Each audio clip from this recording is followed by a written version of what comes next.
sàráfò bọ́ sí ìbáṣe kò sẹ́lẹ̀gbẹ́rẹ̀ sí ìbáṣe wọ́n dọ́rùkú ní kéèsì ẹ̀ kò sí so gbogbo èèyàn máa bá gbogbo àwọn ẹlẹ́gbẹ́ ẹ̀sẹ̀ bá wọn kàwárí ti ṣe àwọn gbogbo àwọn eléyìí náà ní báṣe. We have Islamic fracas, and then Yusuf Adepoju is part of Islamic fracas. Said Shitu is Onima Assasa. Ìdẹ̀sẹ̀ wá sàlàyé tí tọ́n fi jẹ́ olóòsà ó pọ̀ gan-an yóò jẹ́ àwọn kìí ṣe máa yán fún ọ náà ó máa ń yẹn àwọn oníbídíà kò sí àlùwàlá òfin àlùwàlá òta fẹ́ sàlàyé náà lọ gbọ́yé òun gbogbo fún ẹlẹ́gbẹ́ oníbídíà ní bá sí ní kọ́kọ́ kà fún ẹ ń bá MSS ṣe kò ní ìdájọ́ lérí wọn lérí oníbídíà sí ní MSS ń bá tàdọ́mùnú ṣe oníbídíà ni wọn ń bá TMC ṣe tó ti àṣọ́rù kò tẹ́ni tí ẹgbẹ́ tí sàráfò bọ́ sí ìbáṣe kò sẹ́lẹ̀gbẹ́ náà sí ìbáṣe wọ́n dọ́rùkú ní kéèsì ẹ̀ kò sí so gbogbo èèyàn máa bá gbogbo àwọn ẹlẹ́gbẹ́ ẹ̀sẹ̀ bá wọn kàwárí ti ṣe àwọn gbogbo àwọn eléyìí náà ní báṣe gbogbo àwọn tí ń báṣe yìí kọ́ ẹlẹ́gbẹ́ ni wọ́n bídíà sí ni wọ́n àbí sẹ́ni tí ń bá bọ́ bídíà sí bídíà ni ṣé èmi bá ti sọ bẹ́ẹ̀ pé ẹni tí bá ń yí oníbídíà alẹ́ mọ́ wọn ṣé o sọ́ọ́lù fòzára aláàmọ̀sọ́ fòzára ó náà sọ bẹ́ẹ̀ ẹ̀yìn òwe ẹ̀ kátírà fà sálà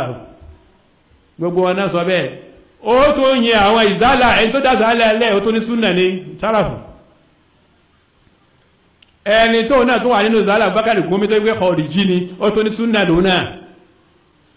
gbogbo ẹ̀ ló kọ́ síbi tíra rẹ̀ ṣe tí rẹ̀ jì nígbà tí wọ́n ń ka tíra yẹn fún ẹ̀ kí ló tó fèsì nígbà yẹn gbogbo wọn ló kọ́ sínú tíra ìpé súnà ní wá ṣé súnà ní ìzálà lọ́rọ̀ jẹ́ náà sọ̀rọ̀ ká gbọ́ gbọ́dọ̀ ń bí ayájẹ́ jíjẹ́ súnà ń bí ayá tí ma ń kúnlẹ̀ pé ó lè kúnlẹ̀ fún òsà ń bí ayá tí ma ń kúnlẹ̀ kí bí pẹ́lẹ́gbẹ́ òsì lòun náà rẹ́ gbogbo èèyàn ní gbogbo èèyàn kò sí mùsùlùmí kò sí kèfèrí lọ́dọ̀ tiẹ̀ náà onírúkíà subhanallah gbogbo òde bídíà kò sí ti lọ àwọn ọmọ yìí sì ń jẹ́ pé yaqtuluna alal islam wa yada'una alal awsan fi àwọn olóòsàálẹ̀ wá ń gbógun ti súnà tí ìmọ̀bí tí ọ̀ lọ wallahi ọ tó ń dìbẹ́ndì Adamu Abdullah náà àgbákò ọmọ ni ọ tún wá ń yìn ọ sì ń gbógun tàwa àgbákò ni ọ tí ìmọ̀ tó ń ṣe kọ̀ọ̀rìjì gan ni yẹ kọ̀ọ̀rìjì àwọn inú àwárìjì lọ wà wọ́mọ yìí subhanallah so ìṣàráàfù tó kó sí pọ̀ gan so ìwà máa ń sọ̀rọ̀ láì mẹ́rin wá tó ti yé bákan náà àìrí máa ń fọ̀rọ̀ àfáà yìí máa fi ń dá ọ̀rọ̀ ànábì nù gbogbo tí mo sọ yìí mo lẹ́bi lórí ẹ̀ o ìwọ tí ó wá jẹ́ òótọ́ máa sọ pé ẹgbẹ̀rún mú náà ni pé àfáà ní sọ̀rọ̀ dókítà kan ní sọ̀rọ̀ àwọn olùyẹ kèfèrí tó gbà tí ń fi ń ṣe báyìí yóò ní sọ̀rọ̀ ẹni tó bá ti gbére ẹ̀ kalẹ̀ lẹ́ni tí wọ́n ń bọ lẹ́yìn Allah òsàlùún náà ìfọ̀ ní àyà Kùránì lórí yẹn tó ti yé sí tọ̀gútù sí ní ìsìnkú ní àyà Kùránì lérí ẹ̀ tó bá lọ wo tíra Muhammadu Abdul Wahhab rahimahullah ó sọ síbẹ̀ ẹni tó bá ti gbẹ̀rẹ̀ kalẹ̀ tí wọ́n ń bọ lẹ́yìn Allah so yé tán tẹ̀lé láì tẹ̀lé àṣẹ Allah tàṣẹ láṣẹ nàbí tọ̀gútù ni so wọ̀sẹ̀ ní yù sí ni olóòsà sí ni so ń délé nǹkan èyí ò ní nǹkan tá à ń sọ níbẹ̀ nǹkan tí nǹkan kan ìyọ́ inú ẹ̀sìn kan ìjọ ti ń sìn so wọ́n á lè sọ àwọn masáìlì tó ti sọ àwọn èèyàn tó pọ̀ bẹ̀tì ní tẹ̀tẹ̀ mú ọlọ́kọ̀ kan fún ẹni ní máa kà á fún ọ tó ti èsì tó pọ̀ tó ti sọ àwọn èèyàn tó pọ̀ rẹpẹtẹ àwọn ìlàyé tí mo ṣe ń bi tíra rẹ̀ ń lọ́ọ́ gbé jáde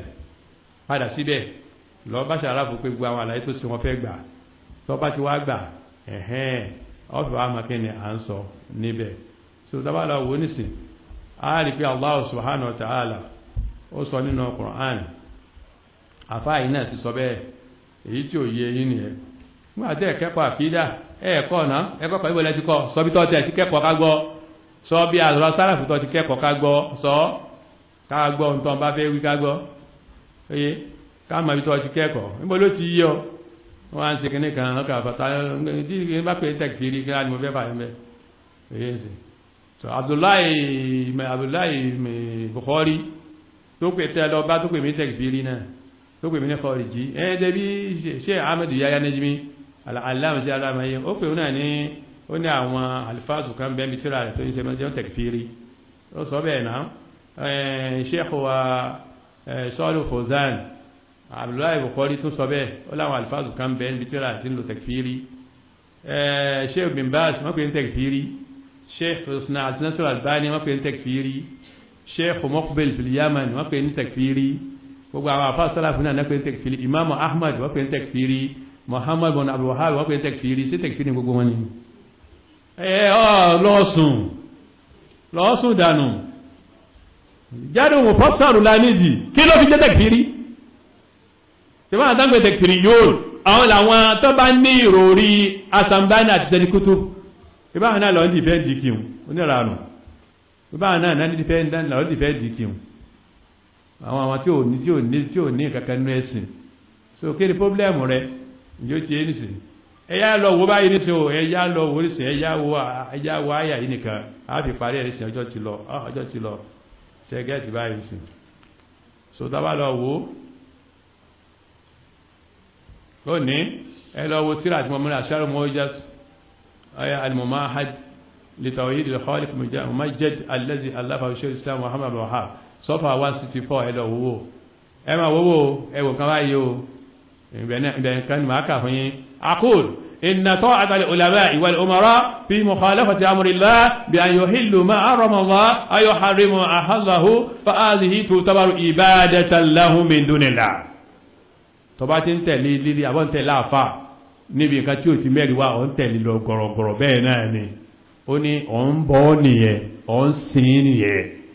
ذلك أن الله أنزل إلينا القرآن وتعبدنا به وأوصل إلينا سنة النبي وتعبدنا بها فهذا هو الدين كتاب والسنة كما تلي النبي نفسه كما تلي فهذا هو الدين الذي أمر الله بأن يدان به فمن أطاع العلماء إذا ما أنت لا وفا أو الأمراء أبوا لسه في تحليل ما حرم الله nípa pé wọ́n sọ nǹkan pé haram ni wọ́n sọ pé nǹkan yẹn halal ni Allah sọ pé haram ni aw tahrim ma ahalla Allah àbí Allah sọ pé halal ni nǹkan àwọn sọ pé haram ni bí sí arábù sí máa ń ṣe fa innahu qad ittakhadhahu musharri'in wọ́n ti mú alẹ́ tí ń ṣe tẹ̀sírí òsì inú ẹ̀sìn wa bizalika ittakhadhahum arbaban min dunillah wọ́n ti mú wọn ní òsà ní sáràfù tó ti gbọ́ bá wọn ni wa yaqulu Allah am lahum shuraka shara'u lahum min ad-din ma lam yazal bihi Allah ayà yẹn ló lò lé wọn lérí so sáràfù náà kó síbẹ̀ máa mú mi sí yẹn máa mú mi sí náà